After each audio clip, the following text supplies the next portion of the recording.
session where we seeking commentary from market participants on the number of proposals that we've put forward.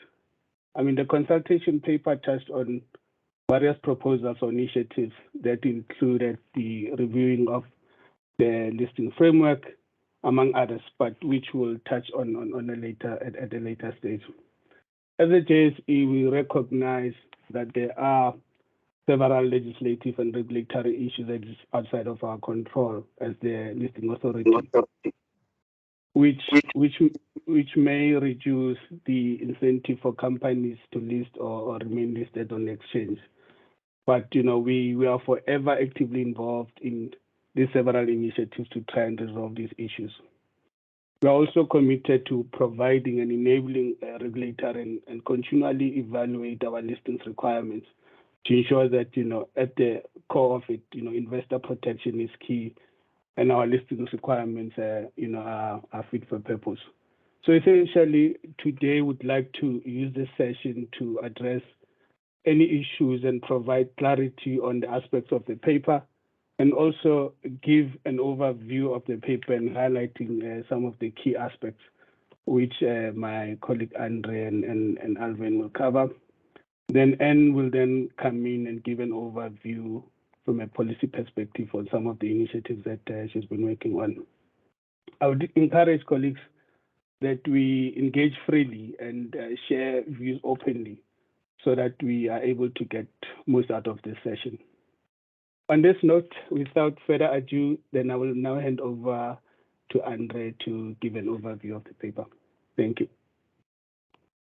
Thank you very much, Tatu, and good morning, everyone. I can see a few familiar names, so nice to see everybody on the line. And welcome this morning. It's important for us to get your input on this very important process. I think maybe I'll start with just going through a bit of detail as to why we issued this paper, because I think it's quite important to set some context to this. And I think there's a couple of reasons why we decided to issue this paper in May this year. I think firstly, I think all of you will be familiar with some of the noise in the market over the last 2 years, specifically around the cost of compliance, the regulatory burden on unlisted companies, and then more recently also the delisting trend that we've been seeing. So I think those two features have been quite important for us.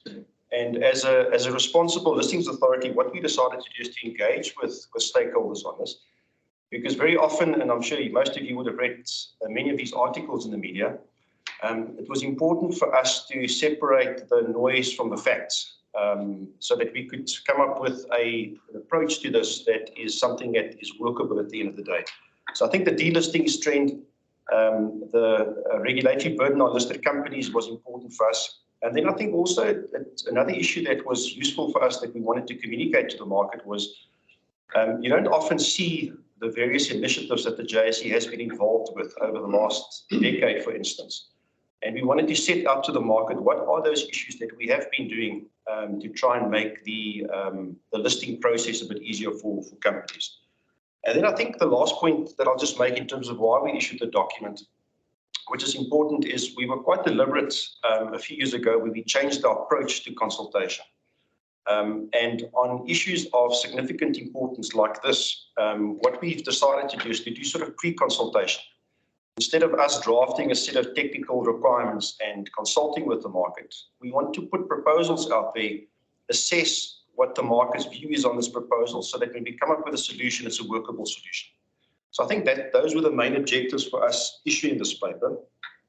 I think it's fair to say that if you look at some of the proposals in the document, I think these are probably some of the biggest reforms that we've proposed to our listings framework, probably in the last 20 years.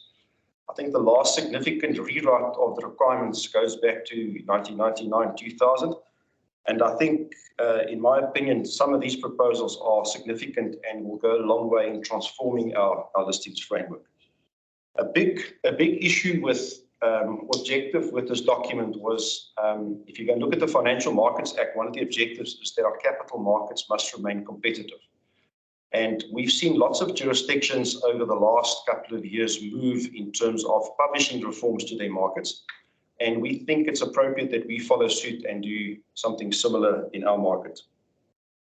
if you look at the document that we published, perhaps just the main sort of framework of the document, I think it was important for us to set the scene and to talk about the policy and regulatory issues that we are involved in. And my colleague Anne Clayton will talk to that issue just now.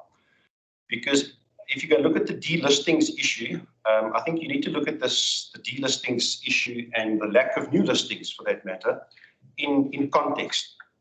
And there are lots of issues that are within our control as a listings authority, but many things are outside of our control.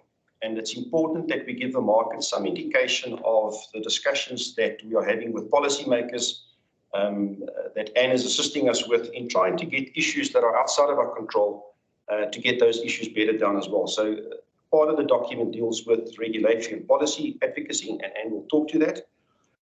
Very importantly, if you look at the reg developments that we deal with in the document, it's useful to sometimes see those things in a snapshot, in a page or two. And if you can look at some of the reforms we've had over the last 10 years specifically, in terms of facilitating and creating an environment for new listings, fast-track listings, I'll just name a few. The fast-track listing process that we introduced, special purpose acquisition companies was introduced. We introduced the REIT framework in South Africa through our listings requirements. We significantly expanded the secondary listings framework to attract international companies to our market. And then also a very large focus on making capital raising more efficient and effective for listed companies. So we thought it was important to also present to the market those issues that we have been quite involved with over the last 10 years. But then in the document, if you go look at the work in progress part, something I think we've not been as good as we could be in the past is explaining to the market issues that we are busy with. So there's a section in the document that deals with work in progress. These are issues that we are involved with and involved in behind the scenes when we're doing research. It's issues that are actively and it's ongoing and will ultimately culminate in some sort of consultation with the market. And we set out 12 of those items that we are currently busy with, just to give the market some perspective. And then I think lastly, we go into some of those. I think we've highlighted 7 significant proposals. And as I said, I think those, if you look at those in isolation, those are significant proposals to reform the listings framework. Something that if you had to ask someone who's been around in the market for a while this question 20 years ago, we probably would have said we will never do this. But I think it's time that we consider how we make our market more competitive and attract new listings. The final point I'll just make before we go into the actual proposals is that the delistings trend, and you look at the document, we set out some context to that. And I just want to highlight a few points there because I think it's important. There's lots of noise in the market. If you speak, depends on who you speak to in the market, there's lots of concerns around that. The JSE certainly shares the concern that we want to attract more listings. We want to give more products and more companies and counters available to investors. And we should play an active role in encouraging that. But you also need to see delistings in a sort of global context. And I think if you put aside our local economic challenges, if you go look at some of our international peers and you look at some of the stats on delisting specifically, if you can look at markets like over the last 10 years specifically, some of our international peers like the Luxembourg Stock Exchange, their number of listings are down 55%. If you look at markets like Deutsche Börse, down 36% over the last decade, the London Stock Exchange is down 21%, and the JSE is down around about the 20% mark as well. So it's a global phenomenon that we're dealing with. There are lots of companies that are going private and fewer companies coming public. So we need to see this in that sort of context as well. But it's appropriate that we take steps to put things in place so that when things start turning, that we are actively ready for new listings. So that's just a bit of background to the document and the structure of the document. We can talk about the way forward on this towards the end of the presentation. Alban and I will alternate between some of these topics. We will ask Zach to also assist with 1 or 2 specific issues. So I'm going to start with the first proposal in the document. And ladies and gents, we take the document as read, but we will highlight some of these issues for your benefit. I think the first issue that we spoke about in our press release is one of market segmentation. And At a very high level, what we are proposing there is that we've got an alternative board at the moment, Altex, which is for our SME companies, and then we've got the main board. So we've got a two-tier structure for our capital markets on the JSE. And if you go look at some of the research that have been done, there are many companies on the main board that are finding the value proposition for being listed because there's a lack of coverage, there's a lack of interest from institutional investors. Those companies are finding it particularly difficult in times where they can't see the benefits of being listed to still comply with the normal set of listing requirements. So the proposal that we've put on the table, and we're inviting stakeholders like yourselves for your comment and your input, is to say, would it be appropriate for us to segment the main board into two separate sectors? It's a very similar approach to what they followed in London, where you've got the main board and you've got standard listings and premium listings, and to then adopt a slightly different, and in some cases a very deliberate distinction between those companies on the main board, so that we can have a fit-for-purpose regulatory framework for some of those companies. Some parties would say, well, if you lack the interest of, if you don't get the interest from the institutional investors and from retail investors, then perhaps you should have a slightly different regulatory framework. So that is the one issue we are proposing. It will be a significant change to our regulatory structure. Coupled to that will be the introduction of a possible growth board. And I'll ask Tatu maybe just to talk to that about what we've got in mind with the growth board. So Tatu, if I can just hand over to you on that one. No, thanks, Andre, for that. I think we recognize that there is a missing middle in which way our listing structure differs from other advanced exchanges. I mean, the current listing requirements caters for high-end regulation for our main board countries and low-end regulation for Altex. I mean, research shows that investors tend to invest in large companies that have high profile and high liquidity. I mean, when you contrast that to small companies that are typically have low free float and decreased visibility, you know, that also tend to be accompanied by low liquidity. I mean, Altex, from inception, it was focused on small and medium-sized companies, and it was envisaged to help these smaller companies in their growth phase to improve liquidity and also access to capital markets. So our analysis, where we looked at various exchanges around the world, we've seen that it revealed that, most of these markets, they have these three distinct segments, where your high cap premium segment would be associated with a high level of regulation, which will then be followed by a mid or low cap segment with your standard reg.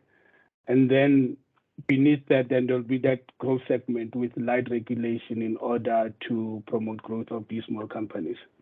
It is on the back of this view that in the JSE, we are considering whether it's on our side to really maybe look at repositioning our equity offering into the segments that I've just alluded to. So yeah, I think with that, and I'll just pause there. Thank you very much, Tatu. Maybe just a final point on the segmentation, just to give the audience a sense of some of the issues that we can consider there. Most of you on the call will be familiar with the concept of categorization of transactions, thresholds for capital raising, corporate governance. And we think if we are quite deliberate in making a clear distinction between large companies on the main board and our smaller companies on the main board, in respect of those types of issues, then we think we can bring significant regulatory relief to that end of the market. Very important, we would still want to maintain the attractiveness of the main board. And I think the scope and the ability that we have to reduce the sort of main issues around regulation for large companies is to a large extent very limited. And the simple reason for that is a big proportion of our market is invested through international investors. And those international investors, I'm sure you'll appreciate, they would very easily look at the listings framework in a particular market. And if it's not up to standard with international standards, specifically on the large end of the market, then we simply won't attract that international type of capital. So it's important that we try and strike the right balance there. But you'll see further on in the document, we are looking at issues where we can give relief to some of our large companies as well. If I then move on to the second point, is the possible introduction of dual class shares, the old high and low voting shares. Some of you will know that it was essentially stopped by the JSE in 2001, where we said we will not entertain any new applications of companies with high and low voting shares. And companies with existing structures were grandfathered into it, and they still have some of those structures around, although limited. If you go look at the markets that were successful over the last decade, the likes of Hong Kong, Euronext, Nasdaq, NYSE, most of those markets, if not all of them, have the concept of dual class shares. I know with the listing of Alibaba a few years ago, there was a big competition between a couple of high-profile international markets to look for those companies. And some of those markets simply didn't allow, like we are at the moment, we don't allow for the listing of companies with dual class structures. So we think, given the advancements that have been made in terms of introducing further safeguards for some of those structures, that like Singapore, Hong Kong, and many other markets, Nasdaq, Euronext, we think it's appropriate for us, in order to remain competitive and attract those companies, to reconsider introducing dual class share structures, but very important, with appropriate safeguards. The document talks about some of those safeguards, issues like sunset provisions, not to have this available indefinitely, issues around audit committees, getting independent members on audit committees, issues around voting directors onto board, where you sort of equalize the voting between the two classes. So putting in controls and safeguards that will ultimately protect investors. We think it's important that we, as a market, consider allowing these structures again. It's unfortunate that we are faced with a scenario where we have to essentially say no to certain companies applying for listing on the JSE because of structures that they have, but they can list very easily on some of our international peer exchanges. So we think from a competitive perspective, it's time that we reconsider dual class structures. Okay, and over to Alwyn on the tech board. Yes, thank you, Andre. The technology companies are usually seen as startups. They are typically disruptors in the market, and they're very important in the SME space. That's where they start off creating jobs and contribute to the economy. From our perspective, currently we do allow companies that are in development phase to list on the JSE, but we've got limited flexibilities for those type of companies. And looking at other markets like China, we've got the UK, there's the Nasdaq, that's a technology board, and also recently in Nigeria, which is basically affording a bespoke space for technology companies, allowing more flexibilities for those companies to come to market. And many times these companies are also desperate to raise capital. This will also be a good addition with the dual class shares. So typically technology companies that we've seen in the US and in China are many times controlled by the founders, the innovators, and the owners of the technology. And they are many times reluctant to give away control when it comes to coming to market. So the technology board will complement the initiatives of the dual class share structures. And this could perhaps create a very unique space for technology companies to come list on the JSE, get that accreditation, be exposed to the market, and giving them adequate platform to raise capital. So the end result would be is that we create a bespoke space in the listings requirements for technology, create a board where they are easily to be identified, and where they have far more flexibility from a regulatory perspective that will enable them to focus on their business and developing their technologies. And many times the technology companies are quite exciting companies, and is many times draws easy attention to these companies. So I think that will be a good complement to the dual class share structures. Furthermore, that we are looking at is that it's come to our attention, and looking through Europe, international papers, especially in the UK and the EU, that there is now a focused approach to look at public spread on listing. It's been identified in the UK that this is one of the biggest deterrents to listing is achieving public spread. Our public spread requirement is currently at 20%, and it's been so for many years. Other international markets follow a similar benchmark, but the UK has now come out through a listings review paper where they basically reconsidered the applicability of that 20% threshold. In similar vein, the EU is also considering that approach, and that's prompted us to perhaps make sure that we are in alignment with these international markets, that we follow these research and see whether there is application in our market. Now, this resulted in the UK lowering their public threshold spread from 20% down to 10%. And from our own experience, what we've seen is that I think we've lost some crucial listings because of spread implications. And I think if we can find a way to make listings more accessible with a more flexible public spread approach, I think that will be very favorable for the listings environment, considering where we are at the moment. So in similar vein as the EU and the UK, we are proposing whether it would be suitable for our market to reduce the public spread requirement on listing. And then there's also a further consideration. When the public spread is one element, the percentage, but in achieving that percentage, we need to look into those shareholders. How are they compiled, and how do they meet the requirement of public spread? Now, recognizing that the South African market space, investor market space, is dominated by institutional investors, we've also done research and found that maybe the JSE needs to be more flexible in recognizing institutional investors as public shareholders. However, only in certain limited circumstances where the funds that they represent have a direct link to retail investors. So our retail market is mainly represented by institutional investors.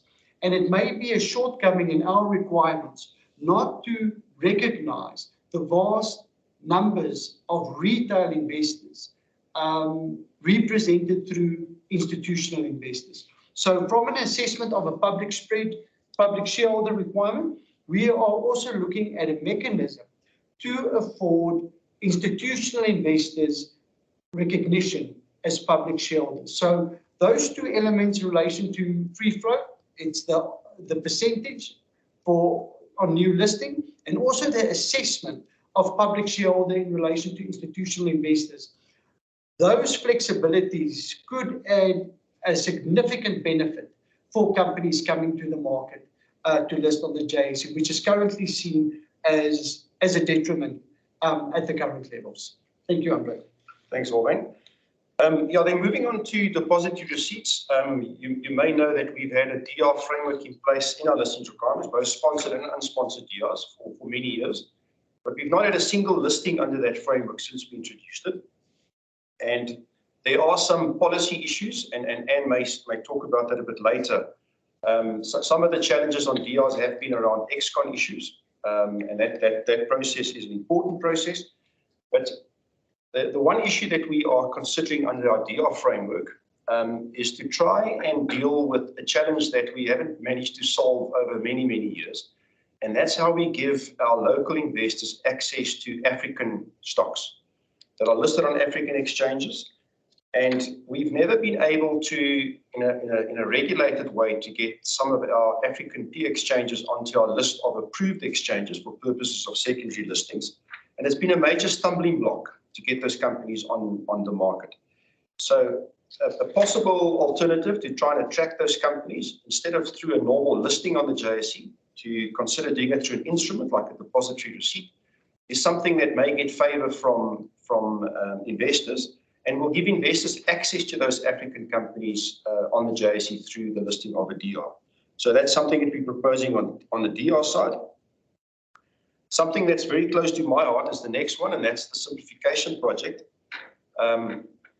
Most of you that are practitioners around the virtual table today will know that this infamous Red Book has grown significantly over the years, and we were the architects of that, so we take responsibility for that.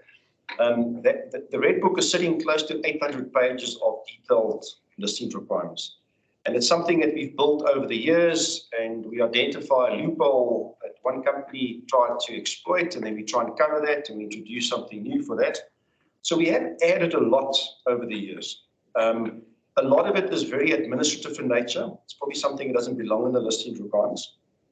A lot of it is a case of simply saying something in simpler terms. I wouldn't say a principle-based approach, because our market has grown accustomed to having clear and concise requirements to deal with. But we are aiming to simplify the listing requirements significantly. The Cutting Red Tape project that we started last year was a step in that process. But there's lots of stuff in the requirements that we need to consider, whether it's still appropriate, whether it still serves a regulatory purpose or objective, and if not, to remove it. There's also issues where the Companies Act may have been supplemented in the meantime. If you think about issues around remuneration, for instance.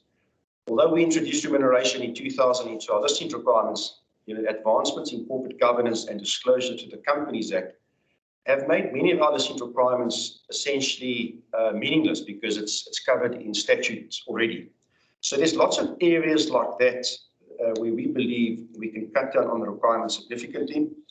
An interesting exercise that we did last year when we reviewed the Singapore Stock Exchange, their regulatory framework, we came to the conclusion that we've got very similar listings frameworks. The only difference is their requirements are contained in a document that is significantly shorter and more succinct compared to ours. So we think we can give companies relief by being more specific, more precise, more succinct, and removing stuff that is no longer fit for purpose. So it's a long-term project, but we think it's something that needs to be done. Then moving on to audit accreditation, and I'm going to ask Zach to also add to this in case I miss something. But just by way of background, the JSE introduced audit accreditation into our listings framework in 2009. It was at a time when we had concerns around financial reporting, the quality of financial reporting. And it was appropriate for us at that point in time to introduce it. The reality with audit accreditation is that our scope and oversight in terms of disciplinary action is extremely limited. In fact, it's non-existent, because it's not a party where the JSE has any legal authority to regulate. The auditors have their own regulator, being the IRBA in South Africa. So that, coupled with significant advancements that we've made through not only through the listing requirements, but also the Companies Act from a corporate governance perspective, financial reporting, proactive monitoring, additional duties that we've added to the audit committee, significant improvements in the auditing profession. Despite what we've seen, some corporate scandals we've seen, there has been significant improvements in that regard. And we think it's appropriate for us to reconsider whether it's still appropriate for us to have this in the listings framework. The significant benefit that comes from something like this is obviously the cost and the administration around regulating something like this. But also what we're seeing specifically on the smaller end of the market, many companies, smaller companies, have established auditors. They are registered with the IRBA. And when they come to market, we require them to appoint an accredited auditor to essentially go and re-audit and issue further opinions on work that's been done already. And for smaller companies, that comes at a significant cost, and it's a huge deterrent for those companies to come to market. So again, we knew in 2009 when we introduced it, we were going to be slightly out of step with our international peers from a stock exchange regulation perspective, but we felt it was appropriate at the time. We think it's time that we reconsider that and remove that from the listing requirements. Zach, is there anything you want to add to that? Andre, nothing further from my side. Thank you. Thank you very much, Zach. Alwyn, you want to carry on with REITs? Yes.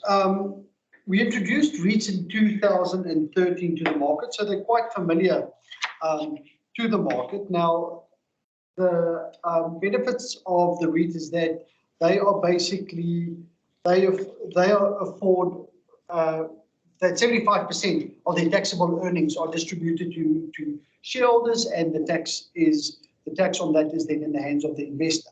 So our REIT requirements have remained largely unchanged since 2013. And currently our REIT offering is only limited to property, meaning immovable property, which generates income from leasing the property to tenants and holding property. When looking at other markets, and once again, what we're trying to do is to see, can we expand our offerings that we currently have? And here is an example where we definitely can do. When we look at other markets, they have expanded their REIT offerings into infrastructure, which affords far more asset classes available to get the same benefits in currently with the property REITs. Now, other assets include telecommunication assets such as cell phone towers, fiber optic cable, small cells, which are low-powered cellular radio access nodes. REITs are also available in energy assets. We're looking at renewable energy, where that's getting a far bigger focus, not only locally, but internationally as well. And considering the climate considerations, that there's far more space for REIT offerings, especially in renewable energy, as when looking at wind towers and gas pipelines and processing facilities. So once again, we're not trying to do something new, but what we are trying to do is expand an existing framework to include far more offerings in relation to REITs. So that is a work currently being undertaken. Sorry, can I just add, just important to mention under the REIT issue, this is clearly something where we've got some flexibility to amend our requirements, but it requires approval from regulators like National Treasury, SARS, FSCA. It's not something that the JSE can do in isolation. It would require, from a policy perspective, approval from those policymakers as well. Thanks for that, Andre. We're also taking a review special purpose acquisition companies. We also introduced in 2013. In similar vein, what we're undertaking with REITs, we are trying to see how can we ensure that our offerings still remain internationally competitive. As you may know, there has been quite of a SPAC boom in 2020 and 2021, especially in the US and the UK, seeing that the traditional equity listings were not receiving favor and has lost a lot of value at that time. SPAC offerings, SPAC listing offers an easy way to listing, where reliance is basically placed on the expertise and experience of management. What we wanted to do is ensure, although we ensure that our SPAC offering remains competitive, although I believe our SPAC offering is very flexible, I think the only process that we want to undertake is to ensure that our SPAC offering remains internationally competitive. If one matter in particular that is different in other markets than ours is that there is a redemption opportunity for investors once the viable acquisition is made. So that is, I think, quite probably a nice feature for investors to potentially, if they don't like the particular acquisition, there is an exit mechanism. So those are all avenues we're looking at to ensure that we remain competitive and that we can compete on an equal footing with international markets like the US and the UK. Andre, I'll just revert you to financial reporting. Thanks, Alwyn. Yeah, big focus, you'll see that it sort of fits in with our simplification project, and it's actually a work in progress item at the moment. We've done lots of work on this already and hoping to consult on a proposed amendment on this issue specifically, and that's on simplifying financial reporting. Most of our company secretaries, financial directors, and audit committee chairs will know when it comes to financial reporting, it's quite difficult to navigate through the listing requirements to determine exactly what's applicable. Is it prelims? Is it provisionals? Is it annuals? What is it? There are so many terms that have developed over the years. And we think it's time that we simplify that significantly, use plain language, be very specific what is required, to try and ease the burden on companies, whether you're large or small, to get the results out quicker. And if I say quicker, I think with less friction with the listing requirements. We often hear the complaints from companies that it's very tight time frames that they have to get information out. and then they have to navigate through a set of complex listing requirements to determine what it is exactly that they have to do. So hopefully in the short term, you'll see something coming out from us. It is a work in progress item to see what we are proposing on that, and hopefully it will go a long way in easing that financial reporting burden on our listed companies.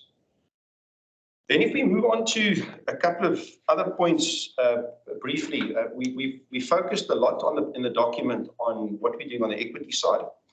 What is also important for us, and if you can look at most international markets, we've seen the delisting trend internationally. We're not unique. But what we are seeing is we are seeing lots more product development coming through, whether it's structured products that companies are listing or exchange-traded funds with specific themes in those funds. And the more recent ones would be the likes of actively managed certificates. And we've just published the listing requirements on that. By the time that we did this document, it wasn't final yet.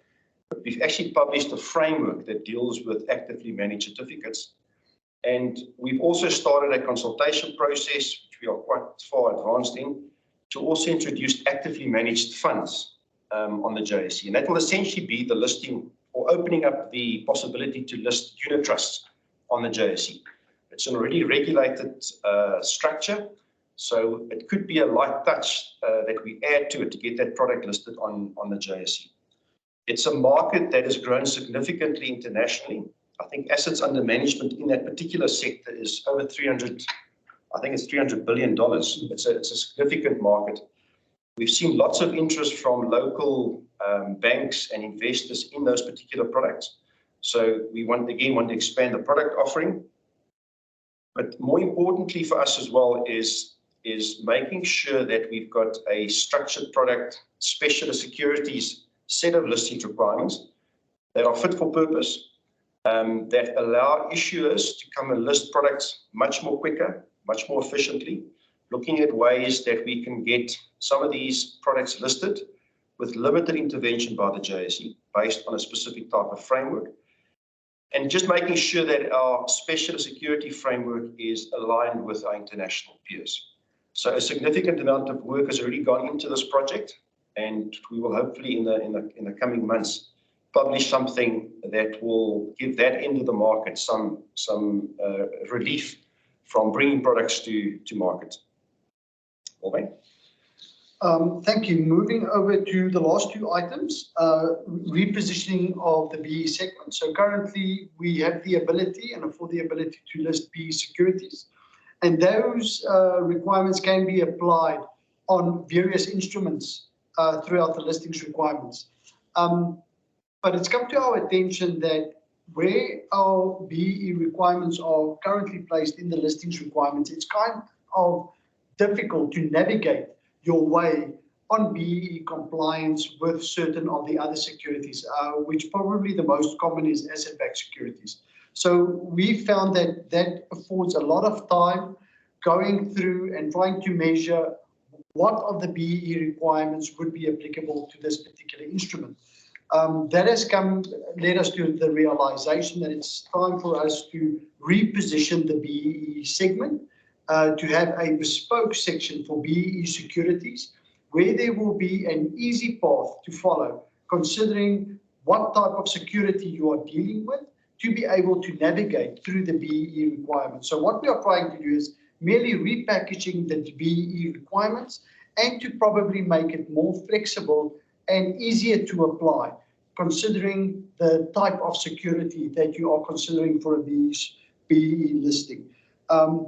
And also along with that, we're also considering a proposition where we are looking to list standalone BE companies to see how we can potentially limit trading between those parties alone. So that will be a significant addition to our current BE offering. The final item is the review of our secondary listings framework. As you may know, a company can be primary listed, for example, in London and seek a secondary listing on the JSE. The LSE will in this case be the primary regulator and we will be the secondary regulator, where the company on the JSE as a secondary listing will only need to comply with certain continuing obligations, provided it meets our entry listing criteria. in 2018, we undertook an exercise to afford the market more clarity on which exchanges we regard as suitable for secondary listings. Now, those secondary listing exchanges that we've identified are categorized in two boxes.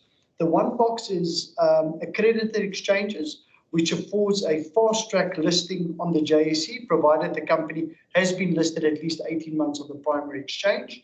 And there are currently 4 exchanges as accredited exchanges, and we currently have 10 exchanges as approved exchanges, meaning that those companies would list in the ordinary course with a full pre-listing statement, where the benefit of the approved list is that those companies from those markets know that they are eligible from the outset for a secondary listing on the JSE.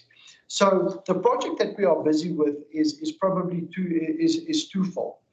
We are looking to see what companies on our approved list, which is basically the general approved list for exchanges, to be elevated to our accredited exchange list.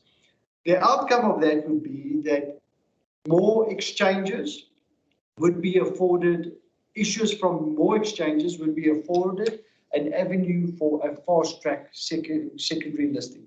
Fast-track secondary listing takes place usually within 2 to 3 weeks, where a normal listing could take up between 2 to 3 months. So there is a big attraction if we can get more of the approved exchanges into the accredited exchanges. And as we elevate these approved exchanges to accredited exchanges, we would also like to top up the list of approved exchanges, allowing perhaps more markets that are not so familiar to us, provided we do a regulatory analysis of those markets, to start migrating them into our secondary listings framework, that these exchanges know and these issues of those exchanges know that they are eligible for a secondary listing. Secondary listings offer a great avenue for investors seeking foreign exposure. And considering, the current economic climate that we are and people looking to diversify, secondary listings affords that avenue.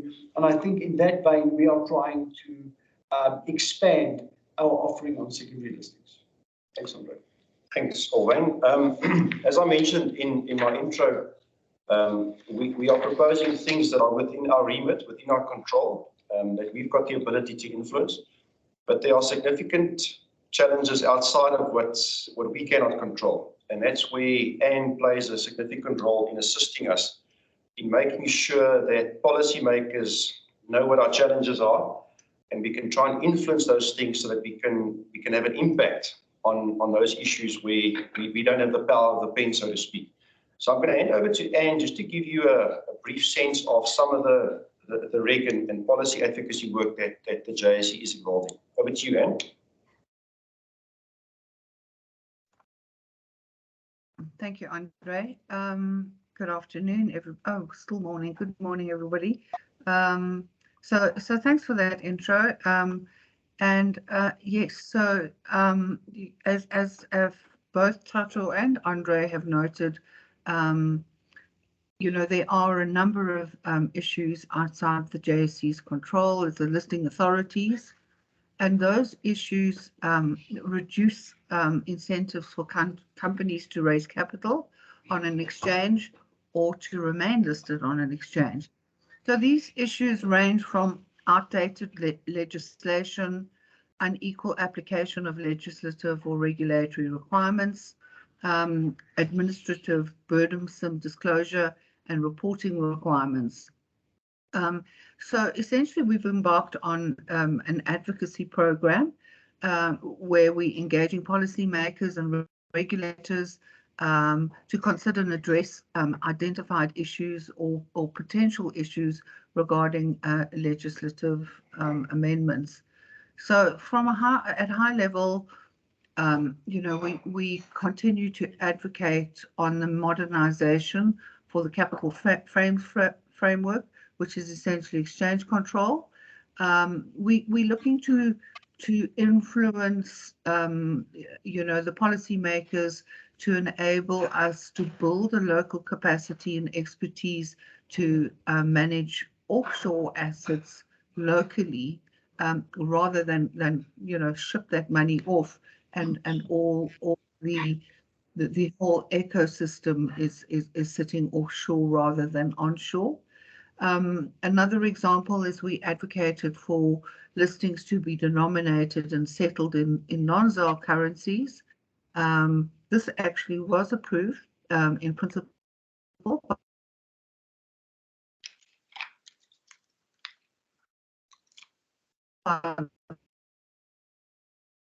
Sorry, Anne, I think you're losing your bit there, Anne.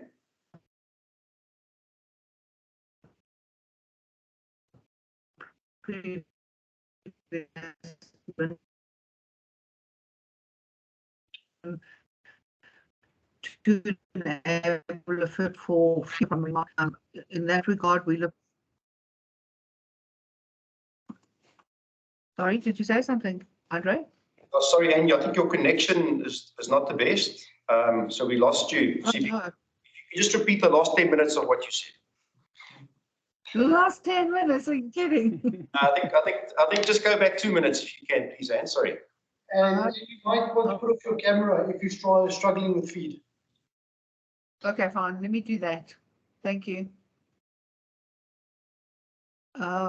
So I think I was around talking about modernization of the capital flows framework, exchange control.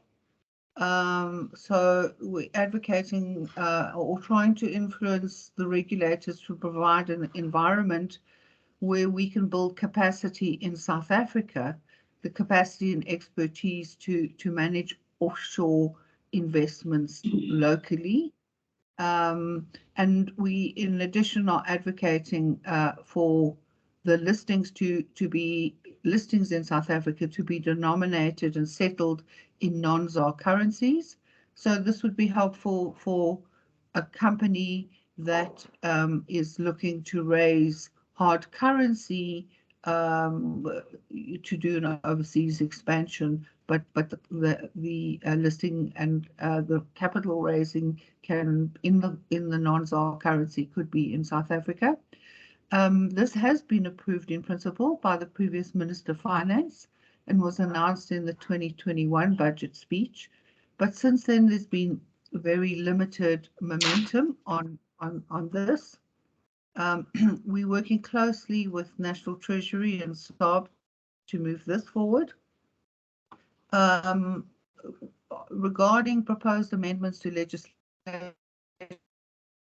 or regulation, there have been recent amendments to the Companies Act, and in particular, there was a proposed amendment regarding ultimate beneficial owner or true owner, which we were really concerned about because it puts an unrealistic burden on a issuer to provide that information, the true owner information or the ultimate beneficial information to the Commission and to publish it. So that was the impetus for that came from a FATF review of South Africa, and there's a lot of work going in to urgently make some changes in the legislation to potentially avoid us getting on the FATF grey list. So we're working closely with the Intergovernmental Task Team on drafting that legislation.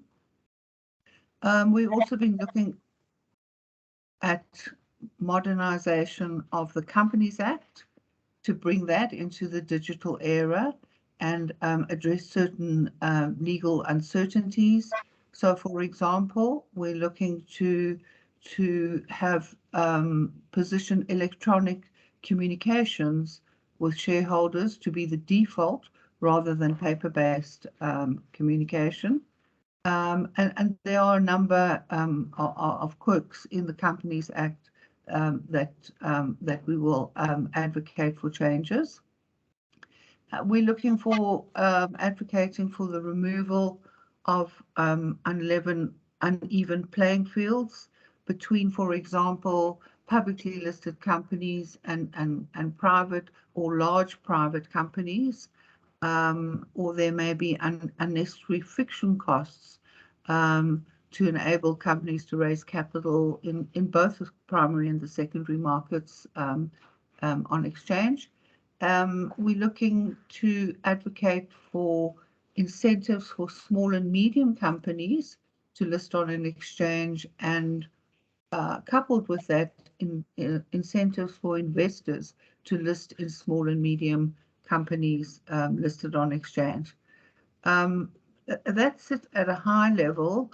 I'm happy to take questions, or happy to hear from you if there are, any issues that you think that we should be picking up, or perhaps issues we may not be aware of, that can form part of our advocacy program.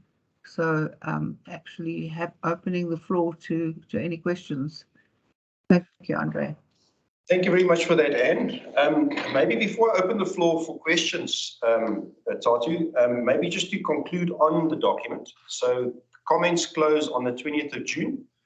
I would strongly encourage you to please read the documents, provide comment, even if it's just broad support, or if you reject some of those, please just let us know, because that message is important for us.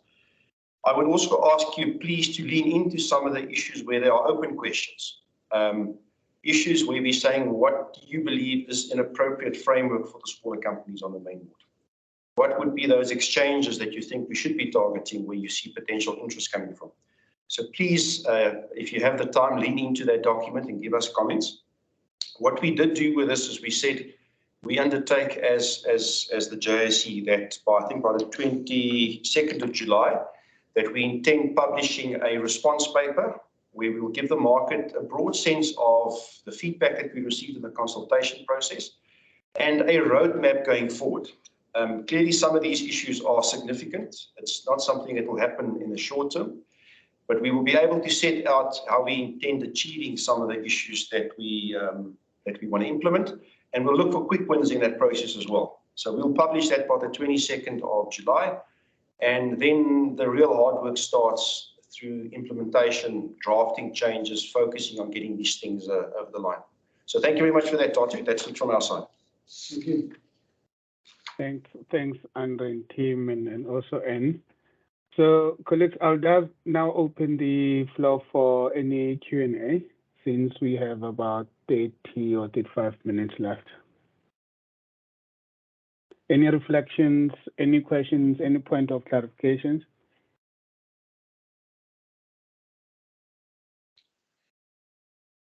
Tatu, maybe Alvin and I should leave the room. Normally people don't like speaking to the listings guys. No, not that. Do we have any questions, colleagues?